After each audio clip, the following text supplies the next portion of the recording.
Hello, good morning साथियों। आप सभी का स्वागत है आपके अपने YouTube channel CDP queen Himanshi ma'am पर। मेरा नाम है रवि और आप मेरे साथ कर रहे हो अपनी यूपी टेट के लिए EVS की प्रैक्टिस क्लासेस। तो चलिए शुरू करते हैं आज की अपनी क्लास। आज का पहला प्रश्न है, विश्व में सर्वाधिक पशु संपदा कहाँ पाई जाती है? आपको बताना है विश्व में सर्वाधिक पशु संपदा कहाँ पाई जाती है। ऑप्शन देखते हैं। पहला ऑप्शन है अमेरिका में, दूसरा है दक्षिण अफ्रीका में, तीसरा है भारत में या फिर ऑस्ट्रेलिया में। तो सभी लोग आंसर करेंगे इसका।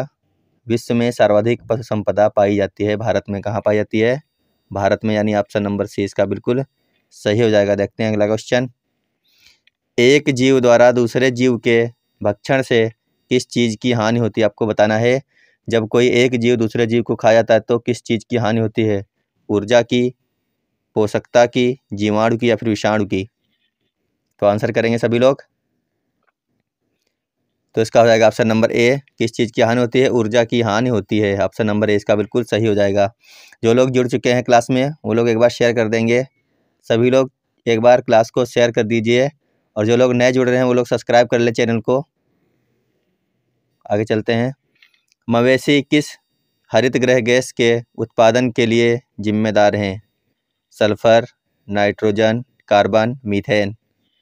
मवेशी किस हरित गृह गैस के उत्पादन के लिए जिम्मेदार होते हैं? तो उसका हो जाएगा ऑप्शन नंबर डी, मीथेन के लिए जिम्मेदार होते हैं। देखते हैं अगला क्वेश्चन।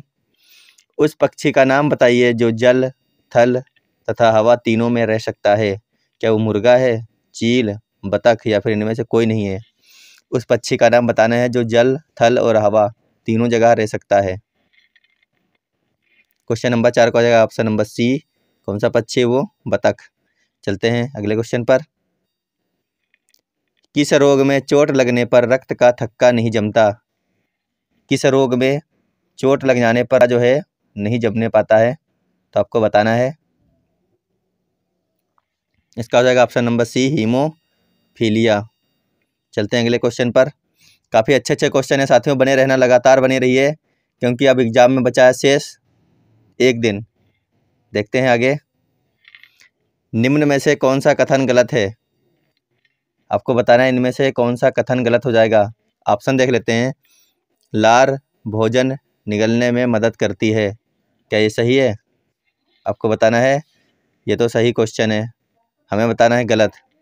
आगे, सीसा मानसिक रोग पैदा करने वाला प्रदूषक है, ये भी सही है।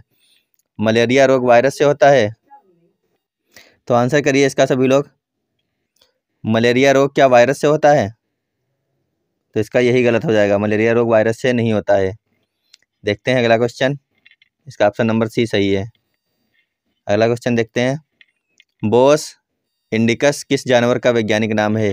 बोस इंडिकस किस जानवर का वैज्ञानिक नाम है? मेढक, बिल्ली, कुत्ता, गाय। क्वेश्चन नंबर 7 का आंसर करिए सभी लोग। बोस इंडिकस किस जानवर का वैज्ञानिक नाम है? साथियों, इस मेहनत के बदले में सिर्फ आपको अपनी उंगलियों को कष्ट देना है, क्लास को शेयर करना है और चैनल को सब्सक्राइब करना है। तो इतना तो आप कर ही सकते हो हमारे लिए। तो इसका हो जाएगा ऑप्शन नंबर डी। किसका नाम है? बोस इंडिकस गाय का नाम है। आगे चलते हैं। एक जाति के जीवों के मध्य पारस्परिक क्रियाओं के अध्ययन को क्या कहा जाता है या फिर क्या कहते हैं? आपको बताना है। जनसंख्या पारिस्थितिकी या फिर जाति सांख्यिकी या फिर जाति पारिस्थितिकी या फिर इनमें से कोई नहीं। क्वेश्चन नंबर 8 का आंसर करेंगे सभी लोग। क्वेश्चन नंबर 8 का आंसर कर दीजिए। अगर आपको किसी टॉपिक में कोई दिक्कत लग रही है तो आप जा कर के देख सकते हैं। जनजातियाँ हो गई, मेले हो गए, डांस हो गए या फिर जो भी कुछ संबंधित है, जितने भी टॉपिक पूछे जाते हैं सब पर वीडियो बन चुकी है। आप प्लेलिस्ट में देखना, हर प्रकार के वीडियो वहाँ पर पड़े हुए हैं। तो इसका हो जाएगा ऑप्शन नंबर ए, जनसंख्या पारिस्थितिकी।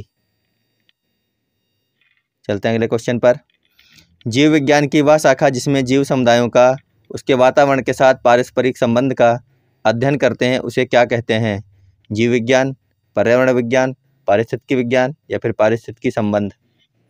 आपको बताना है उसको क्या कहा जाता है जिसमें जीव विज्ञान की वह शाखा जिसमें जीव समुदायों या उसके वातावरण के साथ पारस्परिक संबंधों का अध्ययन करते हैं तो उसको कहते हैं पारिस्थितिकी विज्ञान। क्या कहते हैं? ऑप्शन नंबर सी सही हो जाएगा, पारिस्थितिकी विज्ञान। देखते हैं अगला क्वेश्चन। एक सामाजिक विज्ञान अनुसंधान विधि है। सामाजिक विज्ञान अनुसंधान विधि क्या है? आपको भाई बताना है। क्वेश्चन नंबर 10 का आंसर करेंगे सभी लोग। क्वेश्चन नंबर 10 का आंसर करेंगे। क्वेश्चन नंबर 10 का हो जाएगा ऑप्शन नंबर डी, क्या हो जाएगा, एथनोग्राफी। अगला क्वेश्चन देखते हैं, जीवमंडल से अभिप्राय है, जीवमंडल से क्या अभिप्राय होगा। ऑप्शन पढ़िए और आंसर करिए सभी लोग क्वेश्चन नंबर 11 का।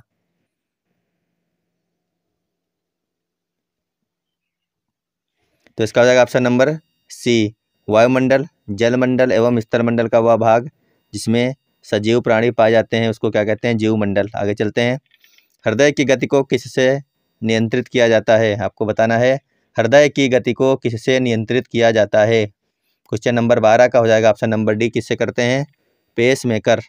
आगे देखते हैं, शरीर की आंतरिक संरचना का संबंध किससे है, शरीर की आंतरिक संरचना का संबंध किससे हो जाएगा। क्वेश्चन नंबर 13 का आंसर कर दीजिए एक बार सभी लोग, देखते हैं कौन कौन सही आंसर कर रहा है इसका। तो इसका हो जाएगा ऑप्शन नंबर सी, एनाटोमी। किससे है, एनाटोमी से। आगे चलते हैं, एस्केरिस शरीर में कहाँ पाया जाता है, आपको बताना है एस्केरिस जो है वो शरीर में कहाँ पाया जाता है, आंत में, यकृत में, पित्ताशय में या फिर वक्र में। एस्केरिस शरीर में कहाँ पाया जाता है, तो इसका हो जाएगा ऑप्शन नंबर ए, ये पाया जाता है आंत में। कहाँ पाया जाता है, आंत में एस्केरिस पाया जाता है। आगे देखते हैं, जीवन का भौतिक आधार किसे कहा जाता है, कोशिका, जीवद्रव्य, ऊतक या फिर प्रोटीन। जीवन का भौतिक आधार किसे कहा जाता है, क्वेश्चन नंबर 15 का आंसर करिए सभी लोग। जीवन का भौतिक आधार किसे कहा जाता है, जीव द्रव्य को कहते हैं। ऑप्शन नंबर बी सही हो जाएगा, जीवन का भौतिक आधार। अगला क्वेश्चन है, निम्न में से किसका शरीर एक कोशिकीय होता है, खटमल, अमीबा, बतख या फिर चूहा। काफ़ी आसान क्वेश्चन है, अमीबा का शरीर कैसा होता है, एक कोशिकीय होता है। आगे चलते हैं, विश्व प्रकृति निधि के सहयोग से लाल पांडा परियोजना का प्रारंभ किस वर्ष किया गया। लाल पांडा परियोजना का प्रारंभ किस वर्ष किया गया, हमें यह बताना है। क्या वो 1992 हो जाएगा या फिर 94, 1996 या फिर 1998। तो आपका बताना है किस वर्ष किया गया था लाल पांडा परियोजना का प्रारंभ। क्वेश्चन नंबर 17 का आंसर करेंगे सभी लोग एक बार। तो इसका हो जाएगा ऑप्शन नंबर सी, 1996 में किया गया था लाल पांडा परियोजना का प्रारंभ। आगे है, जीवन की सबसे छोटी रचनात्मक एवं क्रियात्मक इकाई क्या है। जीवन की सबसे छोटी रचनात्मक एवं क्रियात्मक इकाई क्या है, कोशिका, ऊतक, माइटोकॉन्ड्रिया या फिर लाइसोसोम। क्वेश्चन नंबर 18 का आंसर कर दीजिए एक बार। तो इसका हो जाएगा ऑप्शन नंबर ए, क्या है, कोशिका है जीवन की सबसे छोटी एवं रचनात्मक और क्रियात्मक इकाई। आगे चलते हैं, कोशिका शब्द का प्रयोग सर्वप्रथम किसने किया था, आपको बताना है कोशिका शब्द का प्रयोग सर्वप्रथम किसने किया था। आगे और भी अच्छे अच्छे क्वेश्चन हैं, क्लास को पूरी देखते रहिए। क्वेश्चन बहुत अच्छे अच्छे लेकर आए हैं जो एग्जाम में आने के लायक क्वेश्चन है, और ऐसे ही क्वेश्चन एग्जाम में भी आपको देखने को मिलेंगे। तो इसका हो जाएगा option number B, Robert Hooke ने किया था कोशिका शब्द का सर्वप्रथम प्रयोग। आगे देखते हैं, पादप जो स्वयं अपना भोजन तैयार करते हैं कहलाते हैं परपोषी, स्वपोषी, पूतिजीवी या फिर परजीवी। पादप जो स्वयं अपना भोजन तैयार करते हैं क्या कहलाते हैं, आपको ये बताना है। क्वेश्चन नंबर 20 का हो जाएगा ऑप्शन नंबर बी, वो क्या कहलाते हैं, स्वपोषी कहलाते हैं। देखते हैं अगला। अगला है, महामारी तथा उसके उपचार से संबंधित शाखा है। महामारी तथा उसके उपचार से संबंधित शाखा आपको बताना है। क्वेश्चन नंबर 21 का सभी लोग आंसर करेंगे। तो इसका हो जाएगा ऑप्शन नंबर ए, एपिडेमियोलॉजी। क्या हो जाएगा, एपिडेमियोलॉजी। ऑप्शन नंबर ए इसका बिल्कुल सही है। देखते हैं अगला क्वेश्चन, टिटनेस रोग किसके कारण हो सकता है। टिटनेस रोग किसके कारण हो सकता है, आपको ये बताना है। तो आंसर एक बार करिए सभी लोग, टिटनेस रोग किसके कारण हो सकता है। जो लोग नए जुड़ रहे हैं चैनल को सब्सक्राइब कर लीजिए बेहतरीन तैयारी के लिए। बेहतरीन तैयारी के लिए चैनल को सब्सक्राइब कर लें सभी लोग। जो लोग नए जुड़ रहे हैं, जो लोग पुराने साथी हैं, शेयर करते चलिए। एक बार वीडियो को सभी लोग शेयर करेंगे एक बार। उसके बाद अगला क्वेश्चन लेकर आ रहे हैं, एक बार शेयर कर दीजिए सभी लोग। और जो लोग जुड़े हैं वो लोग लाइक भी कर दिया करें चैनल को, बिना लाइक के आप लोग निकल जाते हो। वीडियो को लाइक भी कर दिया करें साथियों। तो इसका आंसर हो जाएगा ऑप्शन नंबर डी, बाहरी चोट लगने से होने वाले घाव टिटनेस रोग का कारण बन सकते हैं। अगर आपने शेयर कर दिया तो आगे बढ़ते हैं, देखते हैं अगला क्वेश्चन, मानव शरीर के किस अंग में पित्त का निर्माण होता है, आपको बताना है। पित्त का निर्माण मानव शरीर के किस अंग में होता है, यकृत, पित्ताशय, अग्न्याशय या फिर वक्र। क्वेश्चन नंबर 23 का हो जाएगा ऑप्शन नंबर ए, पित्त रस का निर्माण कहाँ होता है, यकृत में होता है। आगे चलते हैं, निम्न में से कौन सा कथन सही है, आपको ये बताना है। दालों में सर्वाधिक मात्रा में वसा पाई जाती है। क्या ये आपको सही लग रहा है? वसा दालों में पाई जाती है? बिल्कुल गलत। आयोडीन की कमी से डायरिया रोग होता है? नहीं, गलत है। विटामिन से शरीर को ऊर्जा मिलती है? नहीं मिलती है। एड्स वायरस से होता है? ये बिल्कुल सही है। एड्स जो है वो वायरस जनित रोग है, एड्स। ऑप्शन नंबर डी इसका बिल्कुल सही हो जाएगा। देखते हैं अगला क्वेश्चन। निम्न में से किस जीव के नेत्र नहीं होते हैं? सांप इसके होते हैं, चमगादड़ के भी होते हैं, केचुआ के नहीं होते हैं, मछली के होते हैं। यानी ऑप्शन नंबर सी इसका बिल्कुल सही हो जाएगा। केचुआ के नेत्र नहीं होते हैं। आगे देखते हैं। संसार का सबसे तेज दौड़ने वाला प्राणी है? चीता, शेर, घोड़ा, भालू। तो बताइए संसार का सबसे ज़्यादा तेज दौड़ने वाला प्राणी इनमें से कौन सा है? क्वेश्चन नंबर 26 का सभी लोग आंसर कर दीजिए। एक साथ आंसर करिए सभी लोग और सही आंसर कर दीजिए। इसका बहुत आसान क्वेश्चन है। तो नंबर 1 हो जाएगा इसका चीता। क्या है ये? चीता जो है संसार का सबसे तेज दौड़ने वाला प्राणी है। अगला क्वेश्चन है, सबसे बड़ी कोशिका किसकी होती है? सबसे बड़ी कोशिका किसकी होती है? कई बार पूछा गया एग्जाम में क्वेश्चन, सबसे बड़ी कोशिका किसकी होती है? तो इसका हो जाएगा शुतुरमुर्ग के अंडे की होती है सबसे बड़ी कोशिका। ऑप्शन नंबर बी इसका बिल्कुल सही है। अगला क्वेश्चन देखते हैं। मानव त्वचा में पाई जाने वाली श्वेत ग्रंथियों का प्रमुख कार्य क्या है? आपको बताना है। मानव त्वचा में पाई जाने वाली श्वेत ग्रंथियों का प्रमुख कार्य जल को बाहर निकालना, वसा को नियंत्रित करना, शरीर के ताप को नियंत्रित करना, या फिर इनमें से कोई भी नहीं। क्वेश्चन नंबर 28 का सभी लोग आंसर करेंगे। इसका हो जाएगा ऑप्शन नंबर सी, शरीर के ताप को नियंत्रित करना क्या होता है? मानव त्वचा में पाई जाने वाली श्वेत ग्रंथियों का प्रमुख कार्य होता है। अगला क्वेश्चन देखते हैं। मानव शरीर की सबसे छोटी ग्रंथि कौन सी? आपको बताना है। क्या वो थायराइड है, पीयूष है, या फिर अग्न्याशय है, या फिर पैराथायराइड है? मानव शरीर की सबसे छोटी ग्रंथि साथियों कौन सी होती है? पीयूष होती है। हर भाई हर बहन चैनल को सब्सक्राइब कर लीजिए जो लोग नए जुड़ रहे हैं, क्योंकि आपके लिए बहुत ही जल्द सीटेट की सभी विषयों से संबंधित क्लासेस शुरू होने वाली हैं। और अगर आप नहीं देख रहे हैं तो रात को 10 बजे हमारी सीटेट की क्लास आ रही है ईवीएस की, ज़रूर देख लें जाकर। 2 से 3 वीडियो अब तक बन चुके हैं जो आपके लिए काफ़ी ज़्यादा हेल्पफुल रहने वाले हैं सीटेट को क्रैक करने के लिए। किस हार्मोन को लड़ो या उड़ो हार्मोन कहा जाता है? क्वेश्चन नंबर 30 का आंसर करेंगे सभी लोग। तो इसका हो जाएगा ऑप्शन नंबर ए, एड्रेनिल जो हार्मोन होता है उसको कहते हैं लड़ो या उड़ो हार्मोन। एड्रेनिल हार्मोन को कहा जाता है लड़ो या उड़ो हार्मोन।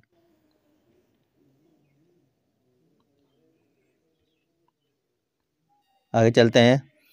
एमआरआई का विस्तृत रूप है, आपको बताना है। एमआरआई का विस्तृत रूप क्या हो जाएगा? क्वेश्चन नंबर 31 का आंसर करेंगे सभी लोग।